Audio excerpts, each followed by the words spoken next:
la première vidéo qui a été diffusée le 19 novembre 2014.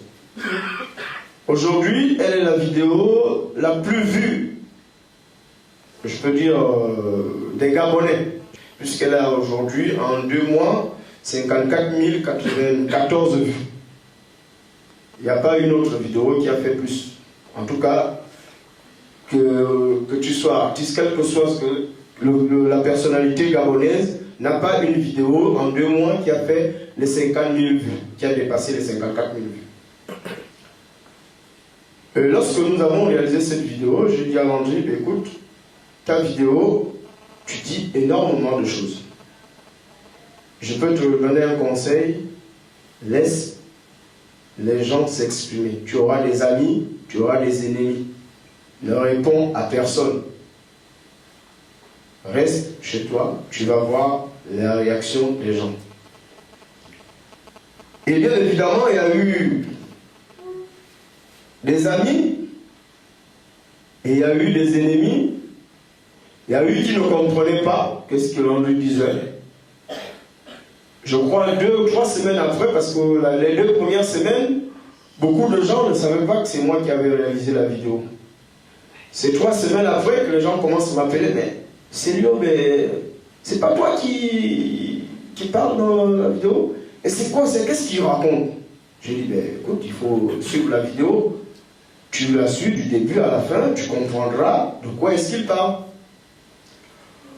Pour ne pas vous retenir longtemps, quelques semaines après, nous avons réalisé une seconde vidéo. Et c'est en réalisant la seconde vidéo que tout s'est... Je peux le dire aujourd'hui que ma vie a basculé. Parce que ça fait pratiquement 2 à 3 semaines que je ne vis pas chez moi. Certains de mes amis le savent. Je ne peux pas vivre chez moi parce que, voilà, je ne peux pas. Je ne peux plus.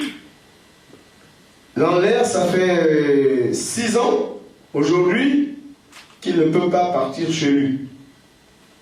Quand je dis chez lui, c'est chez lui au Gabon. Et lorsque nous avons mis la seconde vidéo, elle aussi, elle a des statistiques assez énormes. Elle a été mise en ligne le 1er janvier. Aujourd'hui, elle a 38 000 vues. Nous avons réalisé également une émission, Docteur Moukoutou Reçoit, qui a dépassé les 10 000 vues aussi. Et pourtant, c'est une émission de 2 heures. Donc, allez-y comprendre, quand les gens prennent 2 heures de temps, consacrent 2 heures de temps pour suivre quelqu'un, c'est énorme. C'est pour vous dire que si je me suis engagé dans ce projet, c'est d'abord parce que j'ai vu quelqu'un qui souffrait dans son intérieur. C'est les mots avec lesquels Landry m'a parlé, ces mots-là m'ont touché. Je me suis dit, bon, ma modeste participation serait de lui réaliser une vidéo, qu'il se fasse entendre, qu'il se fasse comprendre. Si ça peut susciter l'intérêt des uns et des autres, si ce problème peut trouver solution, au moins j'aurais participé à quelque chose de bien pour un frère gabonais comme moi. Mais quand je suis entré dans ce projet, je ne savais pas que Akombesi allait connaître mon numéro de téléphone. Non mais ça fait rigoler, mais je ne savais pas. Je ne savais pas qu'un jour, les membres du cabinet présidentiel allaient m'appeler directement. Je ne l'avais jamais imaginé. Jusqu'à me faire des propositions indécentes.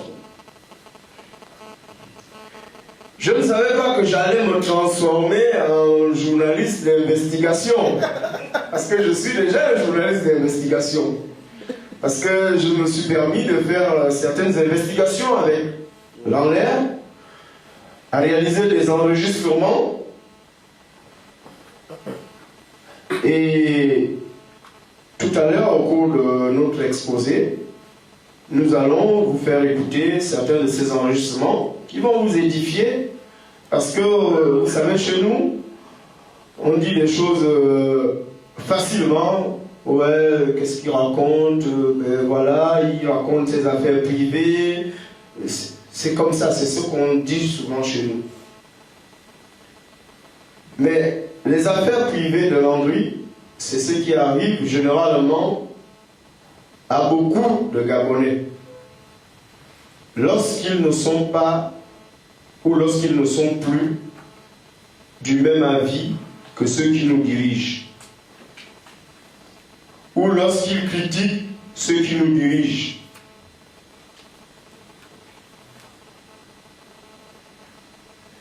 Nous avons réalisé des investigations qui nous ont amenés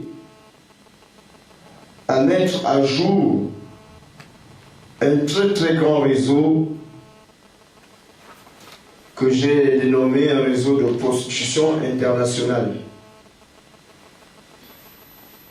Car les preuves existent. L'affaire de Landry n'est pas simplement une affaire personnelle, puisque cette affaire est au mai des tribunaux. J'ai rencontré son avocat. Et pour l'anecdote, je vais vous dire quelque chose qui nous est arrivé, comme par hasard. Le jour où on va voir son avocat, c'est le même jour où le cabinet présidentiel m'appelle. On est au bureau avec son avocat, on est en train de lui raconter l'histoire, il m'appelle. Je lui dis, bon, écoutez, c'est eux qui vont parler là. On a fait l'enregistrement au cabinet de son avocat. Donc vous comprenez que c'est peut-être la chance qui a fait en sorte que, parce que j'aurais pu le dire à 2-3 présidents, non, c'est pas vrai, tu racontes n'importe quoi. Mais ça s'est passé dans un cabinet d'avocats dont les hommes de loi, quand même, leur probité, on peut quand même accepter. Donc c'est pour dire à quel niveau l'affaire de Landry même, alias Lanlaire, est tellement grave et touche le sommet de l'État gabonais. Je dis bien le sommet de l'État gabonais. J'aurais discuté avec une seule personne, on aurait dit, ouais, bon, tu as peut-être fait des arrangements avec X, Y. Mais lorsque je discute avec 4 personnalités du cabinet présidentiel, ça veut dire quand même que c'est grave. Tout à l'heure, pour ceux qui sont venus un peu plus tôt, vous avez vu 2 agents qui étaient là. Le plus grand, c'était la dernière sécurité de Marbongo Père. C'est lui qui faisait le bruit là.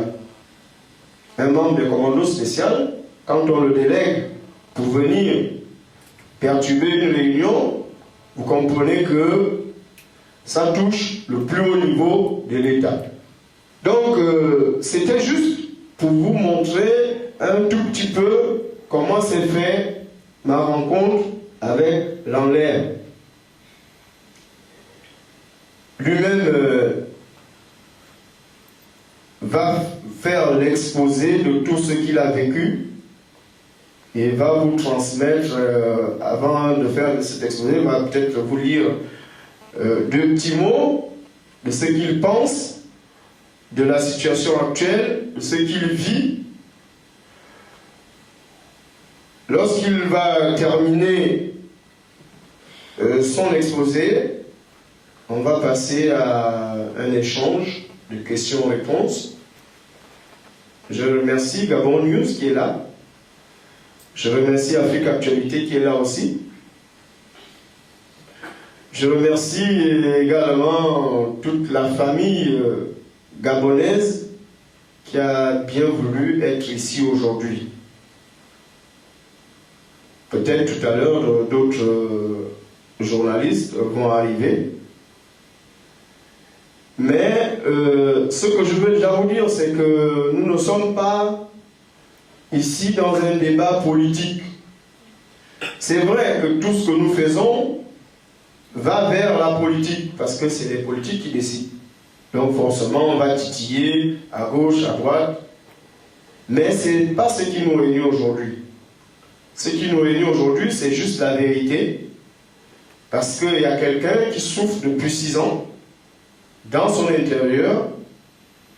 Et son problème, il a tellement souffert que lorsqu'il a perdu l'être qui lui était le plus cher au monde, il a dû se résigner à dire, bon, si je me tais, je vais mourir avec tout ça, il vaut mieux que je parle. Il a pris son courage entre les mains. Le courage, c'est quelque chose de difficile. Parce que beaucoup d'entre nous n'ont pas souvent le courage de dire un certain nombre de choses. Beaucoup d'entre nous n'ont pas le courage.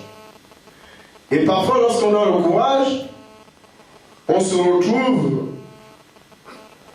à des moments où on n'a pas la détermination d'aller jusqu'au bout. Parce qu'on peut être courageux et ne pas avoir la détermination d'aller jusqu'au bout. Moi, je tiens à féliciter Landry pour le courage qu'il a eu de parler. Et surtout, la détermination qu'il a aujourd'hui de se battre. Non seulement au niveau de la justice, mais également au niveau des médias. Ça coûte énormément d'argent, ça coûte énormément d'énergie. Et c'est pourquoi je tenais à le féliciter, Landry, je te félicite pour le courage et surtout pour la détermination. Et je vais te dire aujourd'hui devant la presse, devant les Gabonais et Gabonaises, devant tes frères et sœurs, amis et connaissances, que ton message, c'est d'abord un message de vérité. Va jusqu'au bout. Ça donnera peut-être la force à certains Gabonais qui se trouvent dans les mêmes situations, ou même aux non-Gabonais, parce qu'il y a beaucoup de Gabonais, il y a beaucoup de non-Gabonais qui sont au Gabon, qui vivent les mêmes problèmes et qui ne peuvent pas parler parce que le pouvoir au Gabon est tellement puissant que lorsqu'on est contre, on devient l'ennemi d'État. Lorsqu'on critique, on est l'ennemi d'État.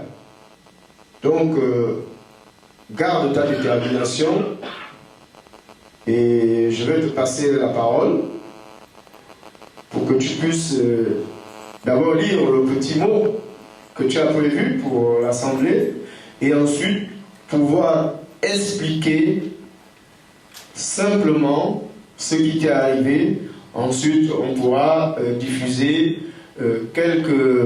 non seulement présenter des preuves de ce qu'il dit, mais aussi vous faire écouter quelques bandes de sons des investigations que nous avons réalisées pendant ces 2 mois et demi. Je vous remercie. Bonjour tout le monde. Bonjour. Je pense qu'il a presque tout dit. Donc, je vous dis, mesdames, messieurs, chers frères et sœurs, amis et connaissances, messieurs de la presse, mesdames de la presse, je tiens tout d'abord à vous remercier pour avoir accepté de participer à cette conférence de presse. Ce qui m'arrive aujourd'hui n'est pas rare au Gabon. À la seule différence que moi, j'ai décidé de parler pour y mettre fin. Pour y mettre fin. Parce que trop, c'est trop. Ce régime a toujours fonctionné avec des méthodes depuis presque 50 ans. Je précise bien, depuis presque 50 ans. Mais de manière plus brutale depuis que Ali Bongo Ondimba est au pouvoir. C'est dommage, d'ailleurs. En tout cas, des chefs d'entreprise au Gabon, aux citoyens, se sont déjà retrouvés dans la même situation que la mienne. Dans la même situation que la mienne. Du jour au lendemain, déposer de leurs biens et ou de leur patrimoine économique, après un montage de scénarios cyniques, dignes des films de science-fiction, à la seule différence qu'il s'agit au Gabon de réalité et non de la science-fiction. Ça, c'est vrai. Des vrais voyous. Je vous cite l'affaire Cardona. Vous êtes tous au courant de cette affaire.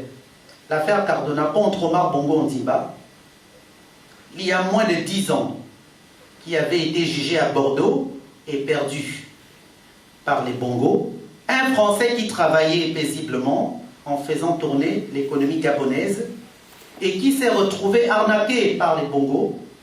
Heureusement que la justice française y est passée pour faire condamner le Gabon à cause des Bongo.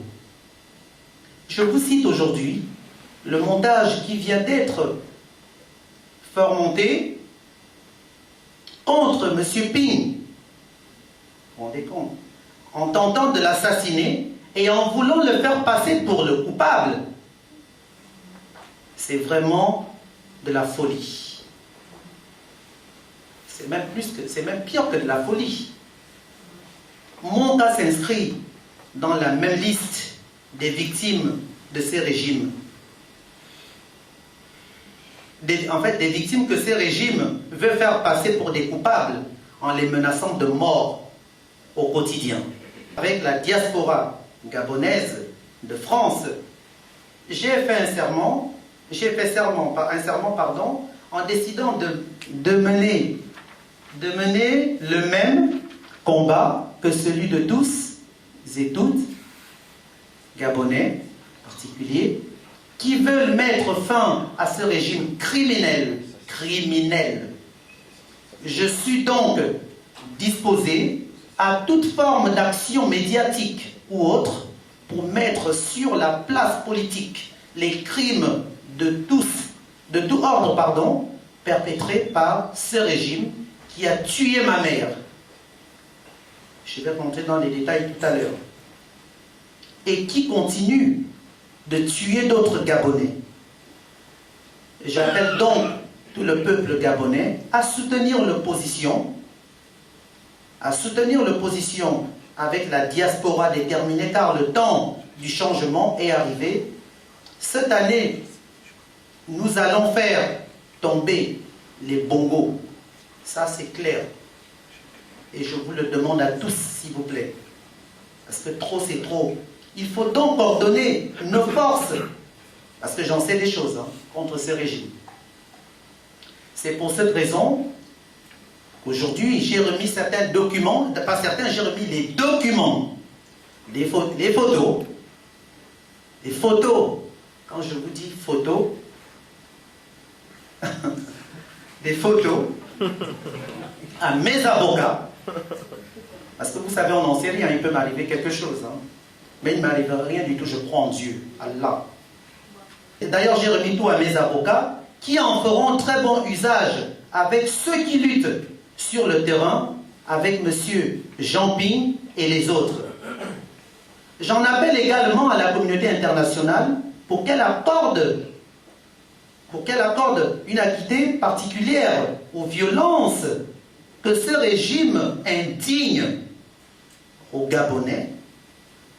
Le dernier crime encore frais est celui de notre frère Mboulou Beka. Crime qu'ils ont voulu imputer aux manifestants qui marchaient pacifiquement, sans aucune arme avec eux. Tel que je viens de vous le dire, j'ai aussi remis la liste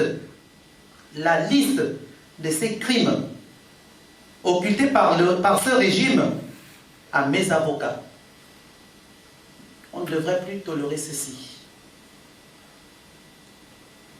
Nous ne pouvons plus attendre, nous devons en finir absolument cette année par la force que nous représentons désormais tous ensemble.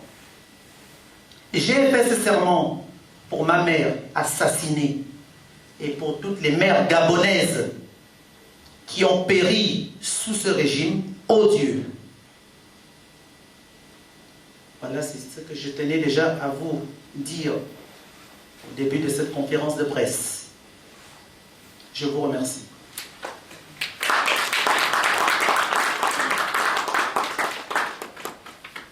Et Landry va essayer, un tant soit peu, de revenir sur les deux vidéos, c'est-à-dire vous expliquer brièvement ce qui lui est arrivé.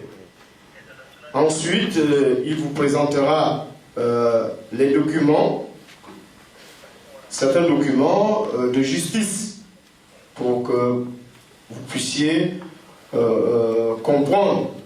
Parce que quand on montre dans les vidéos, il y a des gens qui disent ouais, c'est des photocopies, c'est des ceci, c'est des trucs arrangés. Donc vous allez voir les originaux de ces documents. Ensuite, il y a eu la phase, la grande phase où le cabinet présidentiel a mis en place la grosse machine pour soudoyer les gens, pour essayer d'attirer dans l'air, dans la nasse, pour mieux l'écraser en fait. Donc on va vous présenter également des documents que ces derniers ont envoyés, c'est-à-dire des documents que monsieur Landry Bongo, qui est le frère d'Ali Bongo, de Frédéric Bongo et autres, dont ils ont envoyé. Donc voilà les trois étapes.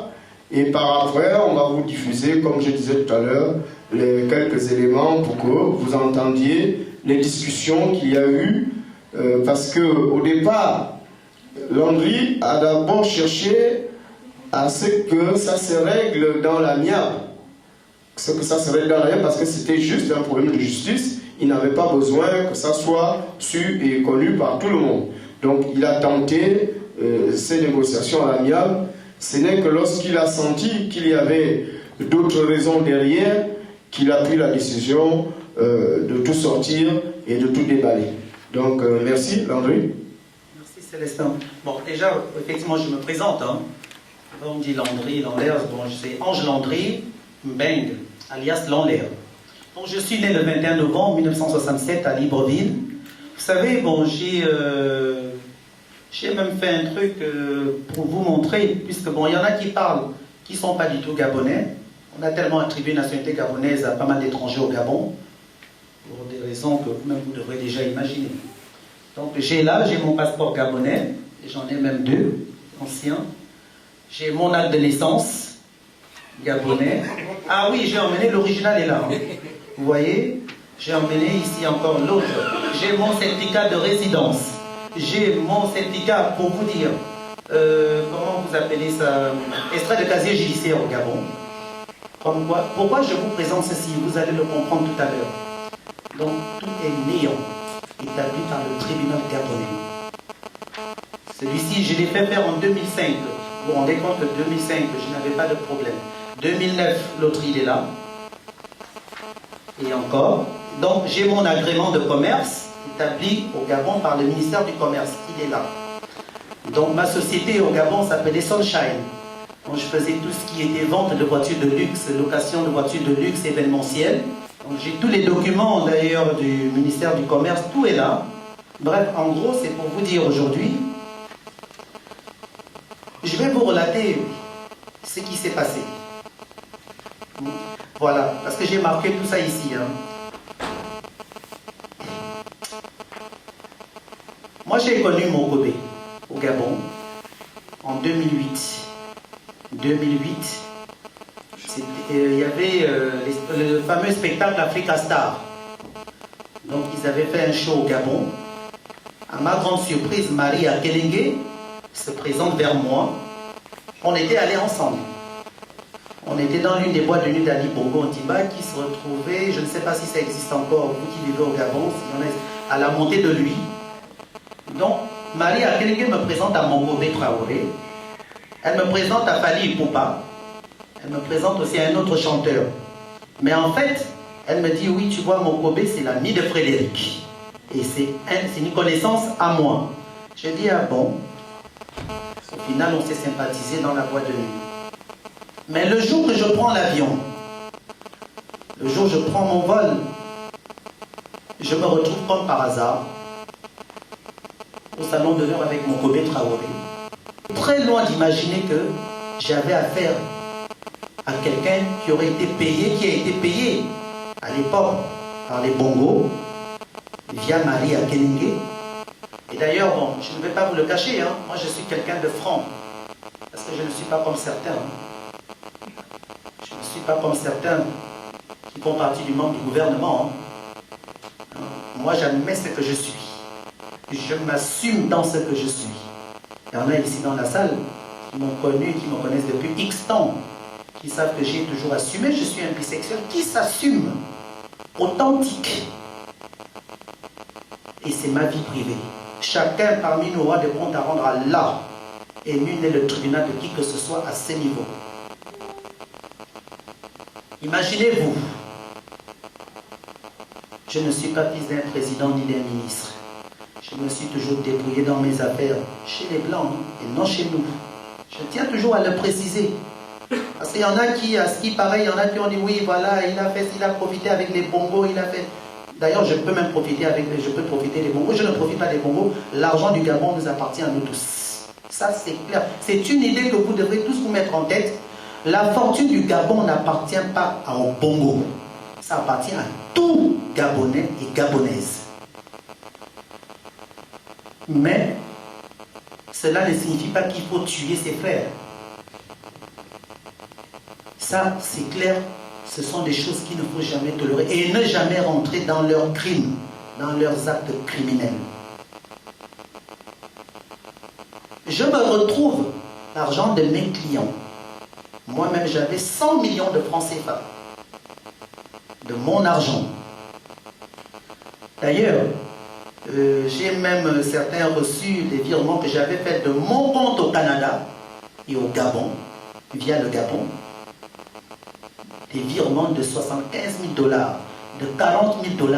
À l'époque, j'avais un compte à UGB à Libreville. D'ailleurs, vous y allez au Gabon, allez vous renseigner à UGB. Je détenais un compte à UGB, à la BICIG, à la BGV. C'est même moi qui ai fait ouvrir le compte à Marie Akenenge, à la BGV. Et donc, il y avait l'argent de mes clients. Je m'étais retrouvé sans rien. Imaginez-vous dans un pays qui n'est pas le mien. Ça a été dur pour moi. La honte peut tuer un être humain. Je pensais à une seule chose, au suicide. Et Dieu, je vais faire comment? Mais il fallait sortir de l'hôtel. J'avais dormi dans le 16e arrondissement devant un immeuble. Je dormais parce que je n'avais pas d'endroit où aller. Et c'est comme ça que quelqu'un qui habitait dans cet immeuble m'accueille, me voit là le matin. C'est ce monsieur, un inconnu, que Dieu avait envoyé, qui me reçoit, qui me fait rentrer chez lui. Donc pour vous dire, j'ai souffert. Ça a été dur. Ça a été très très dur. J'avais gardé mon silence. Donc j'appelle Marie Akenenge. D'ailleurs, je vais vous parler de Marie Akenenge. Marie Akenenge, j'ai noté tout ça ici. Marie Akenenge, c'était ma copine. Je suis son premier homme. Je sortais avec Marie Akenenge. À l'époque, j'habitais au 52 avenue Foch. Que certains d'entre parmi vous ne soient pas surpris, j'ai bien précisé, je suis bisexuel. Donc Marie Akenenge, je suis son premier homme. Je l'ai connue à l'âge de 16 ans. D'ailleurs, c'est elle qui m'avait dragué. Ça, c'est clair et net. Donc, au final, je la présente au Bongo et j'ai habité avec Christian Bongo. Je précise, j'étais avec mon ami Christian Bongo, avec qui j'habitais au 52 avenue Foch. Vous allez voir tous les gardiens, j'y ai habité pendant 3 ans et demi. Tous ceux qui habitaient dans cet appartement, les cousins de Christian Bongo, ils les avaient mis à la porte afin que nous puissions rester tous les deux dans l'appartement. Marie Akenenge venait dormir à la maison. Donc, je l'ai connue de 97, 98, 99 jusqu'en 2000 et quelques mois et des poussières. je me sépare de Marie Akenenge. Marie Akenenge va en Angleterre faire ses études. Moi, je reste sur Paris. Je rencontre quelqu'un, une femme, une bourgeoise avec qui j'étais en couple, que je présente par la suite. Je fais venir Marie de l'Angleterre, la faire passer pour une cousine, alors que c'était mon ex. Je vous parle d'elle pourquoi? Parce qu'ils ont fait venir cette femme lors du procès. Cette femme s'est retrouvée à mon procès contre Mokobé Traoré. Comme quoi j'avais escroqué cette bourgeoise française qui habite juste à côté, au numéro 94, boulevard Avenue Kléber. Marie Akenenge, on se perd de vue. Je m'installe au Canada en 2005. Avant de partir en 2005, Frédéric Bongo, je devais organiser un défilé de mode à Libreville. Moi, je vais vous dire une chose, je connais tous les Bongos. Les Bongos, qui sont vraiment les vrais enfants de Bongo? Je vais vous dire, là j'ai noté ici, hein, pour ne pas oublier, les vrais fils de Bongo Ondimba. Ces vrais enfants, Anicep Bongo Ondimba, Christian Bongo Ondimba. Ces enfants-là, il les a eu avec qui? Avec maman Cécilia, je l'appelle maman Cécilia, c'est madame Javé Joy. Elle s'appelle Otuma Cécilia, la propre sœur de Joséphine Ankama Dabani, alias Patience Dabani. Parce qu'elle ne s'appelle pas Patience Dabani. Donc Anissé Bongo, les vrais enfants de Bongo, Boubouche, le fils de Denise Massar, avec le défunt président. Boubouche, il s'appelle Petit Omar, non, il s'appelle Omar Bongo. D'ailleurs, c'est le seul enfant que Denise a, avec le défunt Bongo. Les vrais enfants de Bongo, Jeff Bongo, parce qu'il y a deux Jeff, hein. Il y a un adopté, il y a le vrai. Celui qui est foncé, c'est le vrai. Ça, c'est le fils de Bongo, on ne dit pas.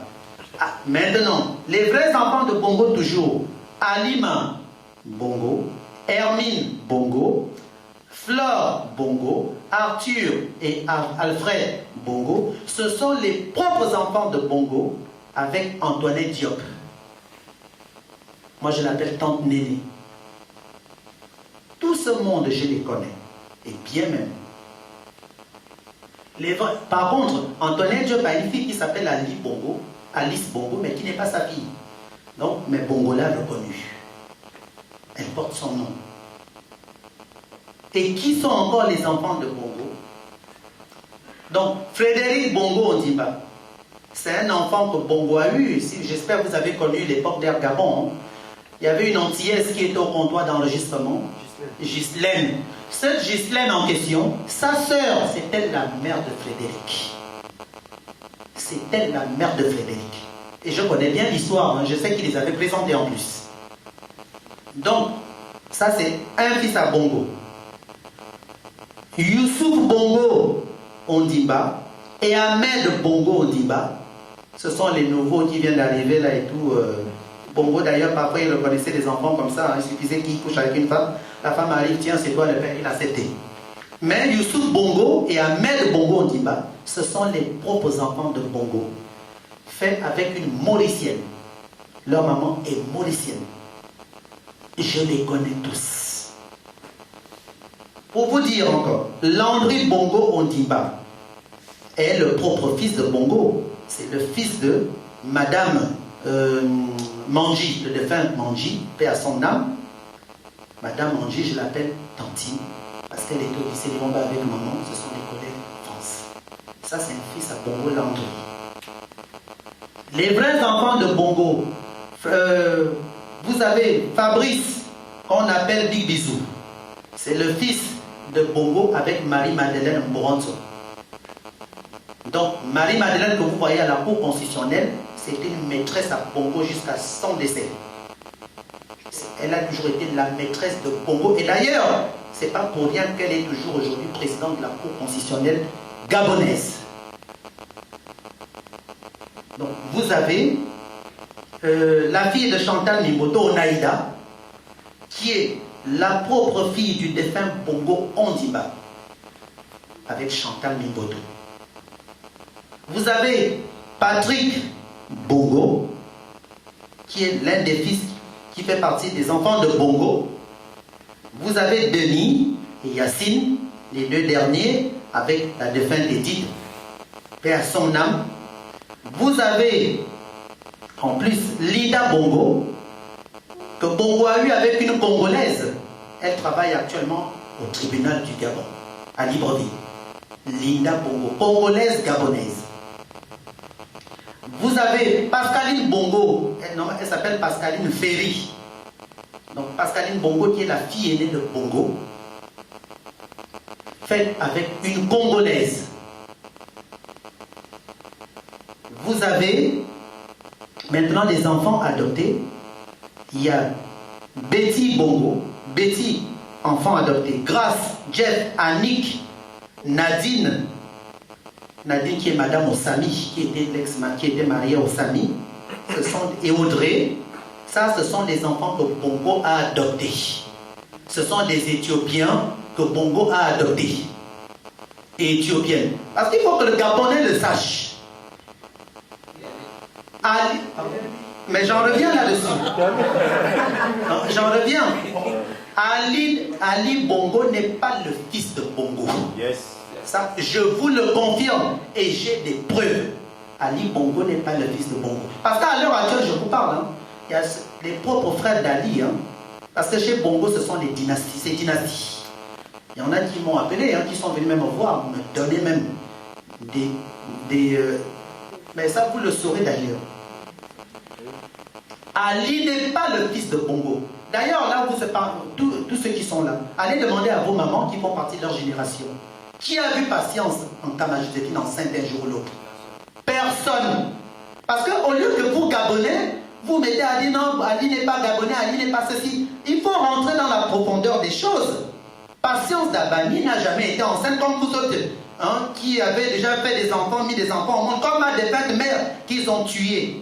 Patience Dabani n'a jamais été enceinte. Ali était un Biafra. Non, mais je vous assure, ce n'est même pas drôle, mes frères et sœurs. Ali il est de Niger. Il a été adopté. Il s'appelait Alain Bongo. C'est un enfant que Bongo a adopté. Donc, sachez-le, je vous en prie. Ce n'est pas un Gabonais. La preuve, moi je suis Gabonais, je défends les intérêts de mon pays.